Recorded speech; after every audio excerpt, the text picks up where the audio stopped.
Bienvenue dans ce journal. Opération militaire contre les groupes armés dans l'est du pays. Les FARDC réalisent beaucoup de résistance. Tous les objectifs militaires conformément à la planification initiale. Le bilan de l'ensemble de ces opérations, tout de suite avec le porte-parole des forces armées de la RDC, le général Léon Kasonga. Mon général, vous êtes en ligne avec nous. À quel niveau se situent donc les objectifs militaires conformément à la planification initiale dans le cadre de la traque contre les FDLR? D'abord, vous devez savoir que des objectifs ont été assignés aux forces armées. Ces objectifs coïncident avec les localités qui sont concernés par les opérations, c'est-à-dire des endroits identifiés comme étant des lieux où se trouveraient des éléments FDLR tant au nord qu'au sud du Kivu. Et dans la planification, il avait été préparé donc et décidé que ces objectifs soient conquis, nettoyés, de manière à protéger nos populations partout. Donc au nord et au sud Kivu, tous les objectifs planifiés jusque-là, qui avaient été désignés et confiés comme mission aux forces armées, ont été conquis. Au nord et au sud Kivu, ces objectifs ont été conquis. Et si vous voulez, vous pouvez citer des localités qui ont été nettoyées au nord Kivu et également au sud Kivu.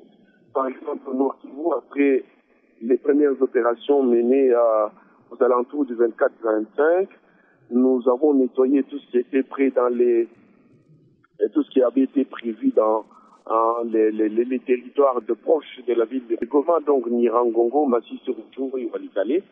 Et les localités qui avaient été ciblées sont des Kalagé, Mokoko, Usayo, Murara. Mais très récemment, nous avons conquis et nettoyé Kazarovo et Kuitabe, sans oublier évidemment le mont Moulimbi. Dans la foulée, nos forces ont nettoyé également la localité de Kamatembe, un territoire de Rutshuru, où les FARDC ont tué 2 PLR et capturé et récupéré plutôt 2 armes individuelles. Donc tout cela a été fait de manière professionnelle. De conquête en conquête au sud Kivu, pouvons-nous savoir quelles sont les localités complètement débarrassées de l'ennemi?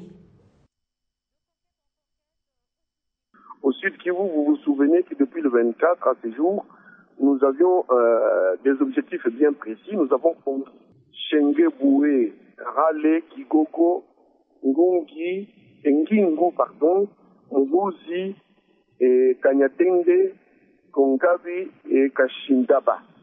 Et toutes ces localités ont été conquises de belle manière et nos hommes se comportent de manière professionnelle. Et au total aujourd'hui, sur l'ensemble, pour l'ensemble d'opérations menées tant au nord qu'au sud Kivu, nous avons neutralisé 185 combattants FDLR, plus de 96 ont été arrêtés et rapatriés dans leur pays d'origine. Et au jour d'aujourd'hui, je peux vous dire que à partir du 22 mars 2015, sur le haut plateau, par exemple sur l'axe Liamboué et forêt de Mabondo, nos forces sont tombées sur les FDLR qui s'apprêtaient à créer un nouveau sanctuaire dans la forêt de Mabondo, en territoire de Fiji. Merci Général Kasonga. Je rappelle que vous êtes le porte-parole des forces armées de la République démocratique du Congo. Contrôle parlementaire, l'administrateur directeur général de la Régie des eaux, Jacques Moukalay, a répondu ce vendredi aux préoccupations des élus du peuple. Dans sa conclusion, l'auteur de la question a donné un délai de 15 jours à la Régie des eaux pour l'amélioration de la qualité de ses services. Les éclaircissements donnés par l'ADG en rapport avec les questions posées n'ont pas satisfait l'auteur de la question, Crispin Mindulé. Les multiples problèmes qui rongent la Régie des eaux ont été passés au peigne fin à l'Assemblée nationale suite à la question orale avec débat, initiée par l'honorable Crispin Mindulé, élu de l'Est de la République démocratique du Congo. Comme prévu, l'ADG de la Régie des eaux, Moukalay, se présentait ce vendredi pour sa réplique aux questions posées par les élus du peuple en rapport avec la qualité d'eau desservie à la population par la Régie des eaux. Dans sa conclusion, l'auteur de la question orale avec débat s'est dit ne pas être satisfait des réponses de l'ADG Moukalay. Nous avons des chômeurs dans ce pays. La Banque mondiale nous amène des Sénégalais pour venir gérer une entreprise commerciale congolaise. Trouvez-vous ça normal? Je peux demander au gouvernement de renégocier l'accord avec la Banque mondiale. Si la Banque mondiale finance, nous avons des compétences à l'intérieur du pays, qu'on puisse considérer ces compétences-là et qu'on puisse les utiliser. 15 jours, s'il vous plaît. 15 jours pour pouvoir...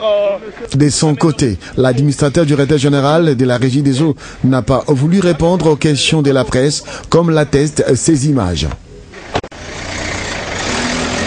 La Régie des eaux dispose de 15 jours, selon l'auteur de la question orale avec débat, pour l'amélioration de son réseau d'addiction d'eau potable. Découpage territorial après les étudiants, c'était le tour des parlementaires ressortissants de la province orientale de s'entretenir avec le gouverneur Jean Bamanissa sur la table de discussion, la sensibilisation sur la subdivision territoriale, mais également la mise en place des stratégies pour une administration effective. La province orientale sera repartie en 3, la Tchopo, le Haut-Ouélé et les Bas-Ouélé.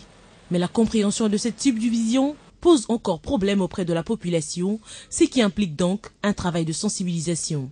J'ai profité de mon passage ici encore pour discuter avec un certain nombre de députés et sénateurs sur la question de la subdivision territoriale pour préparer véritablement la mise en place des nouvelles provinces. Le découpage ne doit pas être perçu comme une division, d'où la nécessité de miser sur la fraternité. Pour toute entité qui doit survivre, il faut la mobilisation des moyens.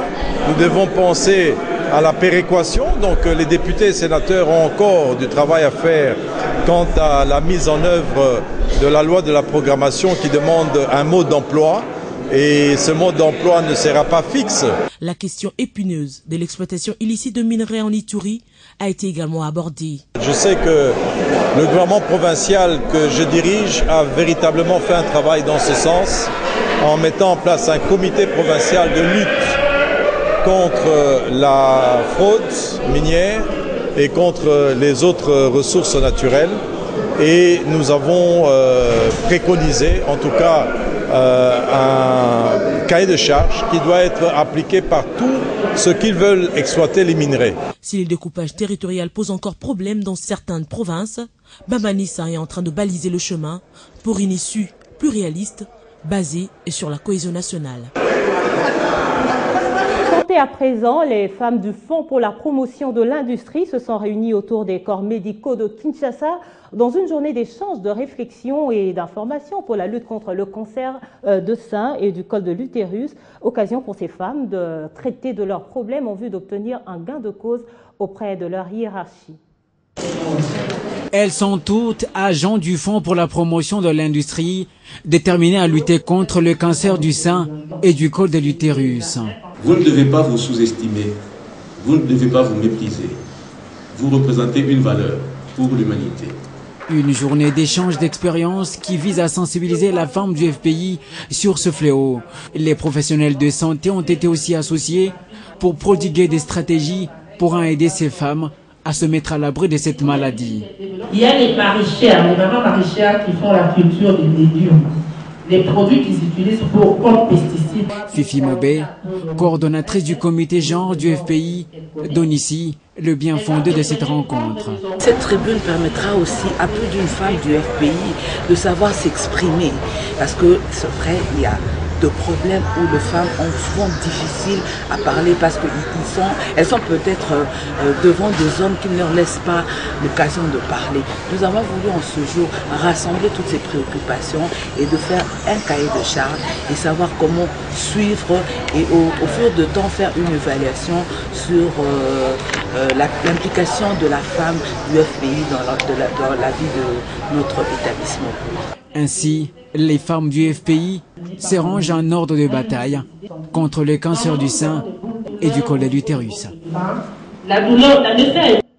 Lancement ce vendredi à Kinshasa de la 2e édition du Festival international des peuples autochtones par le ministre de l'Environnement Bienvenu Liota. L'objectif de ce festival est l'échange culturel entre ces différents peuples, mais aussi une occasion de promouvoir le respect des droits de ces peuples en général et pygmées en particulier. Durant 3 jours, ce forum réunira les différents peuples autochtones venus de 4 coins du monde sous le thème « La promotion des droits des peuples autochtones ».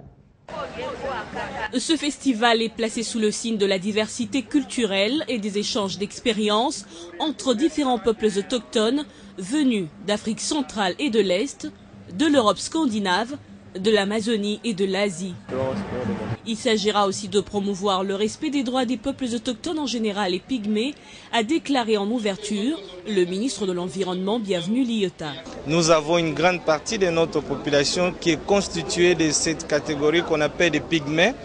Et il y a un vent mondial, un très grand courant qui est tenté de s'organiser pour la protection des droits de cette catégorie-là. Et son Excellence, Monsieur le Président de la République, a accepté que ce festival se tienne ici en RDC pour réaffirmer à la face du monde que le Congolais dans son ensemble, en commençant par son président, tient compte de la présence de cette catégorie.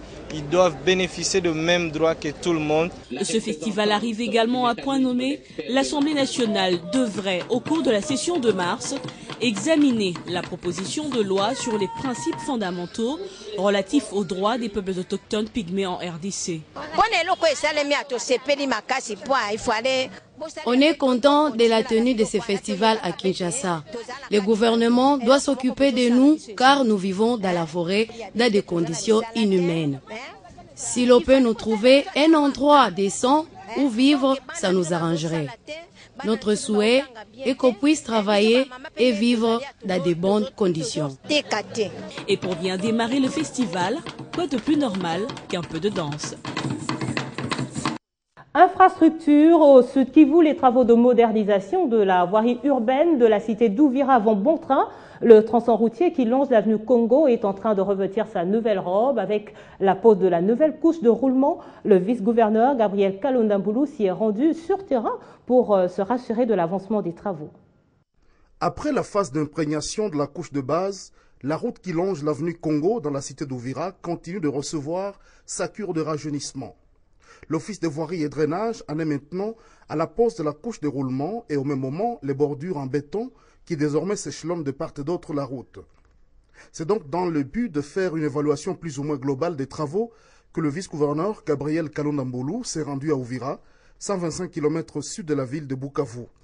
À ses côtés, le ministre provincial des infrastructures, Lucien Kalenga-Riziki, et des responsables de l'OVD et de l'Office des routes.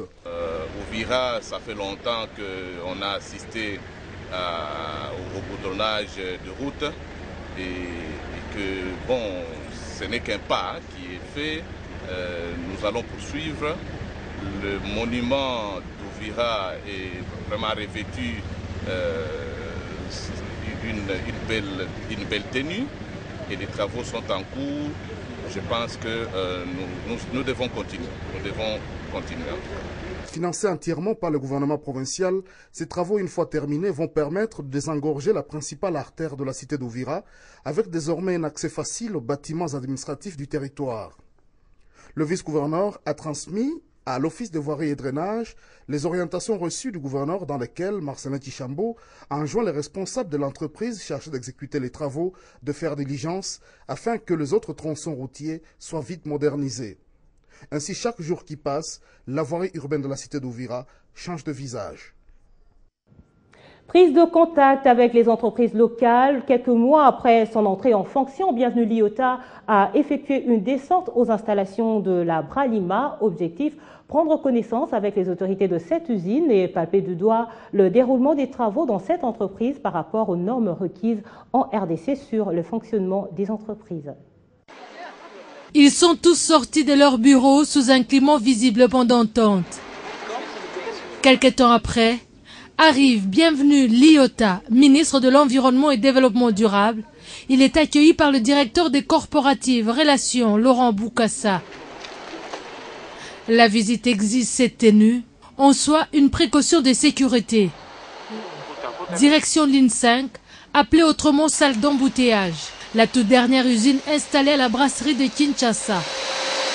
Elle est dotée d'une technologie récente dans le monde industriel brassicole. Tout est robotisé. Vient ensuite la salle de filtrage, puis la salle de brassage.